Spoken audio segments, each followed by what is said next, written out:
9,500 আয়, অথচ 7 কোটি টাকার জিএসটি বকেয়া। ডোমজুড়ে তাজ্জব কাণ্ড। 9,500 কোটি টাকার মাসিক আয়, পেশায় কারখানা শ্রমিক, অথচ তার নামে মাসে 7 কোটি টাকার জিএসটি বকেয়া। চমকে উঠেছেন ডোমজুড়ের কার্তিক রুইদাস, যার জীবনে কোনোদিন ব্যবসা ছিল না। হঠাৎই জিএসটি অফিসারের হানা। অভিযোগ, কেডি এন্টারপ্রাইজ নামক কোম্পানির নামে তার ব্যাংক অ্যাকাউন্ট থেকে মাসে 36 কোটি টাকার লেনদেন। কিন্তু বাস্তব ভাঙা বাড়ি, সরু রাস্তার সদ্যজাত সন্তান আর সামান্য আয়। অফিসাররাও অবশেষে বুঝতে পারেন ঘটনার পেছনে বড়সড় জালিয়াত চক্রের ছায়া।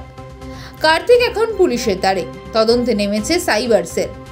একজন সাধারণ নাগরিকের জীবনে কিভাবে নামিয়ে আনা হয় কোটি টাকার অভিযোগ, উঠছে বড় প্রশ্ন।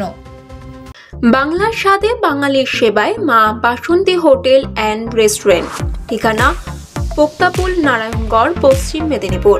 আমাদের এখানে সকাল, বিকাল, দুপুর এবং রাত্রিকালীন আহারের সুব্যবস্থা রয়েছে। সুলভ মূল্যে আহারের একটাই ঠিকানা, মা বাসন্তী হোটেল অ্যান্ড রেস্টুরেন্ট। আমাদের এখানে সমস্ত ধরনের খাবার অর্ডার নেওয়া হয়। প্রপ্রিয়েটার ঝন্টু গেড়ে। Mobile number 9732543245। আমি একটা জালাল কমপ্লেক্সে একটা প্রাইভেট কোম্পানিতে কাজ করি। আচ্ছা, সেদিন কি হয়েছিল বলতে বৃহস্পতিবার দিন আমার ওয়াইফ বাড়িতে থাকে এবং আমি কাজেতে ছিলাম। তো আমাকে ইলেকট্রিক অফিস থেকে ফোন করেছি। তো বলছে ইলেকট্রিক অফিস থেকে বলছি আপনার কারেন্টের মিটার যে নিয়েছিলেন, তো ওর হচ্ছে ল্যান্ডমার্ক উল্লেখ নেই কেন? আমি বললাম স্যার আমি তো নিয়েছি 3-4 বছর আগে, তো এখন বলছেন ল্যান্ডমার্ক। আমি বলছি ঠিক আছে, আপনি দক্ষিণ জামাতা পোস্ট অফিস করে নিন। তো তার কিছুক্ষণ পর ফোন করে বলছে যে আমরা জিএসটি আধিকারিক থেকে এসেছি, আপনি যেখানেই থাকুন আপনি বাড়ি চলে আসুন।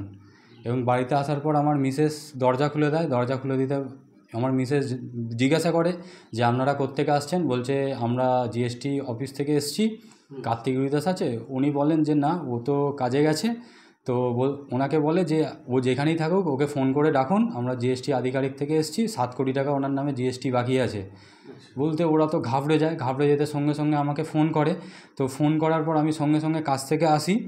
এসে জানতে পারি যে আমার সমস্ত ডকুমেন্টস লিকেজ হয়ে একটা কোম্পানি খোলা হয়েছে, যেটা ওরা 6 জনের মতন এসেছিলেন একটা গাড়িতে। একটা গাড়িতে 6 জন এসেছিলেন। হ্যাঁ, 6 জনই ভেতরে ঢুকেছিলেন এবং আমার আসার সাথে সাথে আমার মোবাইলটা ওনারা কেড়ে নিলেন। কেড়ে নেওয়ার পর বলে আপনার সমস্ত মানে আপনার নামে একটা কোম্পানি আছে যেটার আপনি মালিকানা।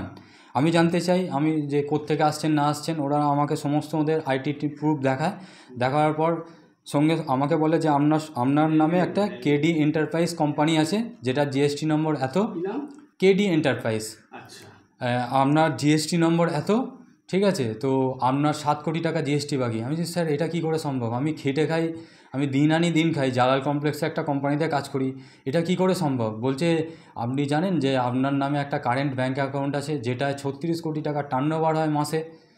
হ্যাঁ, মাসে। আমি বলছি স্যার আমি তো মানে শুনে আমি অবাক হয়ে যাচ্ছি, আমি নিজেই মানে নার্ভাস হয়ে যাচ্ছি, আমি কী করবো কিছু বুঝতে পারছি না। এবং আসার সাথে ওনারা আমাকে বলে যে আপনি ভাবনা চিন্তা করুন, আপনি মিথ্যা কথা বলছেন। আমি বললাম না স্যার, আমি যদি এত কোটি টাকার মালিক হয় আমার বাড়ি ঘর ধরে এরকম হতে পারে? আমি সাইকেল নিয়ে এলাম আপনাদের চোখের সামনে, আপনারা তো দেখতেই পেলেন।